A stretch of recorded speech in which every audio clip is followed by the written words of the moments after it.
халықтың арасында ең өзекті мәселе осы уақыт болып тұр. Бұл тек қана Шығыс Қазақстан ғана емес, бұл Абай өңірі, Павлодар, Жетісу тағы басқа өңірлерде күн тәртібінде тұрған мәселе. Осы мәселені уақыт қайтаруды немесе қиын болып жатса, жәнегі қысқы жазғы уақыт дегенді келтіруіміз керек деп ойлаймын. Жаздың уақытта түнгі 2:30-да таң атып кетеді. Әзілдеп айтатын болсам, адам түгіл әтештер әбігерге түсіп жатыр.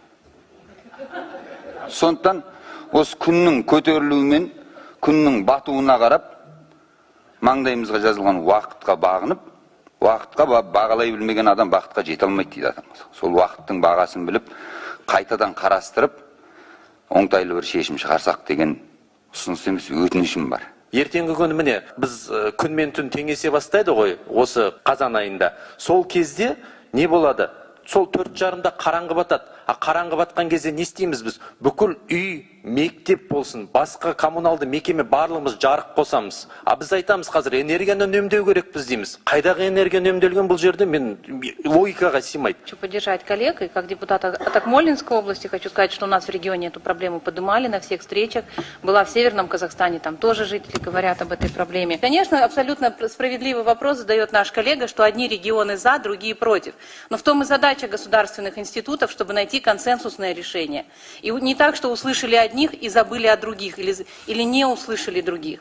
Мы говорим о слышащем государстве, которое должно услышать все мнения и найти адекватное решение для всех, которое будет приемлемо для всех. Даже после принятия решения о вводе единого часового пояса почему-то до сих пор не последовало никаких действий по приведению в соответствие световому дню рабочих графиков в регионах.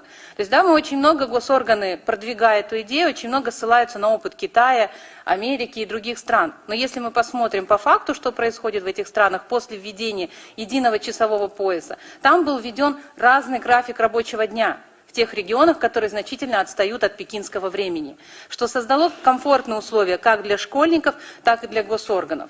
К сожалению, прошло уже больше, чем полгода, у нас этого решения до сих пор нет. Еліміздің шығыс, солтүстік өңірлері үшін бір сағатты кейінгі шегерудің тиімсіз екені бүгінгі күнде халық айтып отыр. Осы мәселеге қатысты халықтың талабын міндетті түрде біз қарастыруымыз қажет. Сондықтан бұл түйткілді мәселені мәжілістің алдағы пленарлық отырысымыздың бірінде қарағанымыз дұрыс. Ол жиынға біз ғалымдар, үкіметтің мүшелерін, жергілікті елді мекеннің тұрғындарының өкілдерін, сарапшыларды шақыруымыз керек. Солардың қатысуымен уақыт белдеуінің өзгеруін жан-жақты талқылауымыз керек. Үкіметке нақты ұсыныс бергеніміз дұрыс. Өйткені президенттің қоғамдық тірегі ретінде еліміз бойынша ең көп халықтың аманатын арқалаған, оны шешуге атсалысатын негізгі саяси күш Аманат партиясы.